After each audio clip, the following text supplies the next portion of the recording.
கடந்த 10 ஆண்டுகளில் பாஜக தலைமையிலான தேசிய ஜனநாயக கூட்டணி அரசு செய்த செயல்கள் வெறும் ட்ரெய்லர் தான். அதிக விஷயங்கள் இனிதான் நடக்க இருக்கின்றன.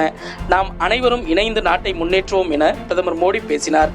தேர்தல் தேதி அறிவிக்கப்பட்ட பிறகு பீகாரில் முதன்முறையாக தேர்தல் பிரச்சாரம் மேற்கொள்ள ஜமுய் நகருக்கு வந்த பிரதமர் மோடி இவ்வாறு தெரிவித்தார். மேலும் அயோத்தியில் ராமர் கோயில் கட்டப்பட்டுவிடக் கூடாது என்பதற்காக அதை தடுக்க எப்படியெல்லாம் முடியுமோ அப்படியெல்லாம் முயன்றார்கள் காங்கிரசும் ராஷ்டிரிய ஜனதா தளமும் என்று அவர் குற்றம் சாட்டினார்.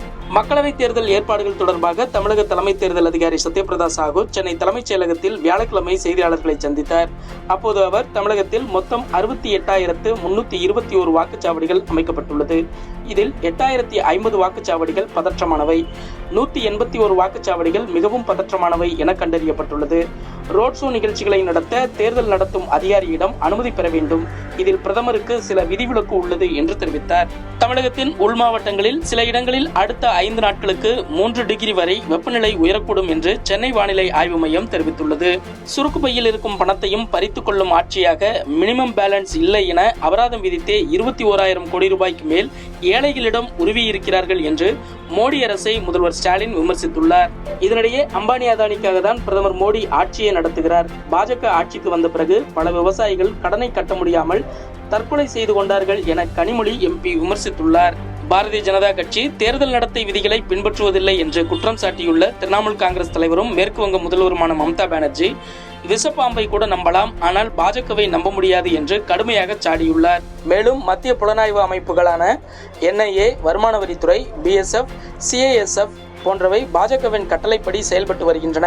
மத்திய அமைப்புகள் பாஜகவுக்கு ஆதரவாக செயல்பட்டு வருவதால் ஒரு சமமான களம் இருப்பதை உறுதிப்படுத்த வேண்டும் என்று நாங்கள் தேர்தல் ஆணையத்திடம் வேண்டுகோள் விடுக்கிறோம். ஒரே நாடு ஒரே கட்சி என்ற கொள்கையை பாஜக பின்பற்றுகிறது என்று குற்றம் சாட்டினார். கேரளாவில் காங்கிரஸ் தலைமையிலான ஐக்கிய ஜனநாயக முன்னணிக்கு ஆதரவளிக்க SDPI முன்வந்த நிலையில் அந்த ஆதரவை ஏற்க காங்கிரஸ் மறுத்துவிட்டது. காங்கிரஸ் கட்சியின் அடிப்படை உறுப்பினர் உட்பட அனைத்து பொறுப்புகளில் இருந்தும் விலகிய அக்கட்சியின் செய்தி தொடர்பாளர் கௌரவ் வல்லப் பாஜகவில் இணைந்துள்ளார். கோவையில் முதல்வர் மு க ஸ்டாலினும் காங்கிரஸ் MP ராகுல் காந்தியும் ஏப்ரல் 12 கூட்டாக தேர்தல் பிரச்சாரம் மேற்கொள்ள உள்ளனர் என்று திமுக தெரிவித்துள்ளது. உதகையில் அதிமுக வேட்பாளருக்கு ஆதரவாக பிரச்சாரம் மேற்கொண்ட அதிமுக பொதுச் செயலாளர் எடப்பாடி பழனிசாமி அதிமுக ஆட்சியில் கொண்டுவரப்பட்ட திட்டங்களுக்கு ஸ்டிக்கர் ஒட்டி முதல்வர் ஸ்டாலின் திறந்து வைக்கிறார் என்று கடுமையாக விமர்சித்தார். ஆனால் பாஜக குறித்து ஒரு வார்த்தை கூட பேசவில்லை. 2024ஆம் ஆண்டின் 200 இந்திய கோடீஸ்வரர்களின் பட்டியலை ஃபோர்ப்ஸ் வெளியிட்டுள்ளது. இந்த பட்டியலில் வழக்கம் போல் முகேஷ் அம்பானி முதலிடமும் கௌதம் அதானி 2ஆம் இடமும் பிடித்துள்ளனர்.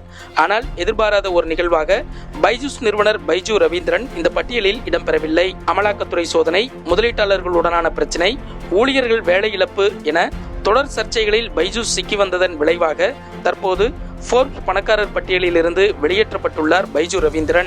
17,545 கோடி ரூபாய் சொத்து மதிப்புடன் கடந்த ஆண்டு ஃபோர்ப்ஸ் வெளியிட்ட இந்திய கோடீஸ்வரர்களின் பட்டியலில் இடம்பெற்ற பைஜு ரவீந்திரனின் தற்போதைய சொத்து மதிப்பு 0 என ஃபோர்ப்ஸ் இன்டெக்ஸ் பட்டியலில் சொல்லப்பட்டுள்ளது.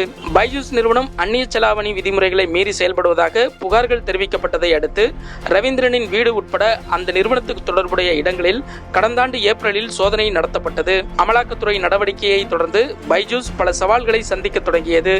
அதில் முதலாவது, பைஜூஸ் தனது நிதி கணக்குகளை சரியான நேரத்தில் தாக்கல் செய்ய தவறியது, கடனுக்கான வட்டி தொகையை செலுத்த தவறியது என தொடரப்பட்ட வழக்குகள்.